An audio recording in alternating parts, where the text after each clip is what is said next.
ఈరోజు నేను చెప్పేది కేవలం ఒక రాజు కథ కాదు. ఇది ఒక మహాసామ్రాట్ గుండెల్లో పుట్టిన భయం, మానవ జాతి భవిష్యత్తును మార్చగలిగే ఒక మహారహస్యం. నిజం చెప్పాలంటే మన చరిత్ర పుస్తకాలు మనకి చెప్పని కథ ఇది.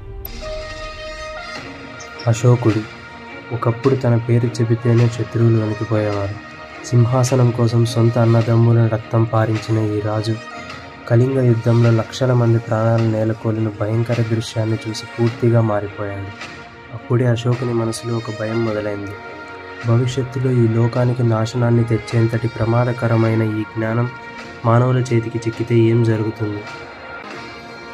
ప్రపంచ చరిత్రలో ఎక్కడా లిఖించబడని, ఎవరికీ తెలియని ఆ 9 పుస్తకాలు. అవి కేవలం పేజీలు కాదు, విశ్వరహస్యాల తలుపులు. అశోకుడు ఈ జ్ఞానాన్ని నాశనం చేయలేదు, కేవలం మానవుల నుండి దాచాడు. ఎందుకంటే వీటిలోని ప్రతి అక్షరం ఒక పెను ప్రమాదం, ఒక మహాశక్తి. అందుకే ఆయన చరిత్రలో ఎవరికీ తెలియని అత్యంత రహస్య బృందాన్ని ఏర్పాటు చేశారు. వీరినే ది 9 అన్నోన్ మెన్ అని అంటారు. ఈ 9 మంది మహాశక్తివంతులు 2300 ఏళ్లుగా మనకు తెలియకుండా 9 నిషేధిత పుస్తకాలను కాపాడుతున్నారు. అందులో మొదటిది శరీర శాస్త్రం. దీన్నే ఫిజియాలజీ అని అంటారు. ఇందులో మనుషుల నాడులను, అలానే గుండె వేగాన్ని నియంత్రించగలిగే విద్యలు ఉన్నాయి. అలానే మృత్యు స్పర్శ లాంటి ప్రమాదకరమైన విద్యలు కూడా ఉన్నాయి.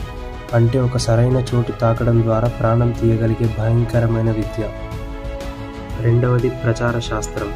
మనిషి ఆలోచన విధానాన్ని, గుంపుల మనస్తత్వాన్ని అంచనా వేసి నియంత్రించగలిగే శాస్త్రం ఇది. ఏది నిజం ఏది అబద్ధమని తెలియకుండానే ఒక జాతి మొత్తాన్ని మలుపు తిప్పగలిగే మైండ్ కంట్రోల్ టెక్నిక్స్ ఇందులో ఉన్నాయి. మూడవది మైక్రోబయాలజీ. కంటికి కనిపించని అతి సూక్ష్మ జీవుల రహస్యం. ఈ జ్ఞానం ద్వారా ఒకవైపు ఎంతటి ప్రాణాంతక వ్యాధినైనా నివారించవచ్చు, కానీ మరోవైపు కొన్ని క్షణాల్లో ఒక నగరాన్ని తుడిచిపెట్టేసే కొత్త వైరస్లు సృష్టించగలిగే శక్తి కూడా ఇందులో ఉంది. నాలుగవ పుస్తకం ఆల్కెమీ. ఇందులో లోహాలను కూడా అపారమైన బంగారంగా మార్చే ఫార్ములా ఉంది. ఈ జ్ఞానం ప్రపంచాన్ని అంతులేని సంపదతో నింపగలదు. ఐదవది కమ్యూనికేషన్. ఇందులో సాధారణ భాషే కాదు, ఏలియన్స్తో కూడా మాట్లాడగలిగే అత్యున్నత స్థాయి సాంకేతిక ఈ పుస్తకంలో ఉంది. ఆరవది గురుత్వాకర్షణ అంటే గ్రావిటీ. ఈ పుస్తకమే అత్యంత ప్రమాదకరం.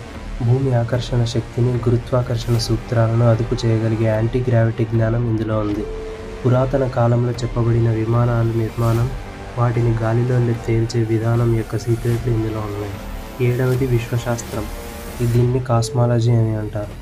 కాలం, అంతరిక్షం, ఈ విశ్వం యొక్క అద్భుతమైన రహస్యాలు. ఈ పుస్తకం భవిష్యత్తును అంచనా వేయడానికి, విశ్వం యొక్క మొదలు అంతం తెలుసుకోవడానికి ఉపయోగపడుతుంది. ఎనిమిదవ పుస్తకం కాంతి. ఇందులో సూర్యకాంతిని పట్టుకొని దాన్ని పదునైన ఆయుధంగా మార్చగలిగే సామర్థ్యం ఉందని చెప్తారు. ఇది ఇప్పుడున్న లేజర్ టెక్నాలజీ కంటే 1,00,000 రెట్లు శక్తివంతమైనదిగా భావిస్తారు. 9వ పుస్తకం సామాజిక శాస్త్రం అంటే సోషియాలజీ. ఒక రాజ్యాన్ని, ఒక నాగరికతను ఎలా స్థాపించాలి, ఎలా పతనం చేయాలి ఇందులో ఉంటాయి. మానవ ప్రవర్తనను, చరిత్ర గమనాన్ని నియంత్రించే రాజకీయ, సామాజిక నియమాలు ఇందులో వివరంగా ఉన్నాయి. ఈ 9 శక్తులు అశోకుని ఆజ్ఞతో చరిత్ర నుండి, ప్రపంచం నుండి రహస్యంగా దాచబడ్డాయి. వాటిని కాపాడేందుకు నియమించబడిన ఆ 9 మంది పురుషులు ఇప్పటికీ ఈ లోకంలో తిరుగుతున్నారా? ఆ పుస్తకాలు ఎక్కడున్నాయి? ఈ మహాజ్ఞానం ఎవరికి దక్కబోతోంది? మీకు ఈ వీడియో నచ్చితే లైక్ చేసి మన ఛానల్ని సబ్స్క్రైబ్ చేసుకోండి.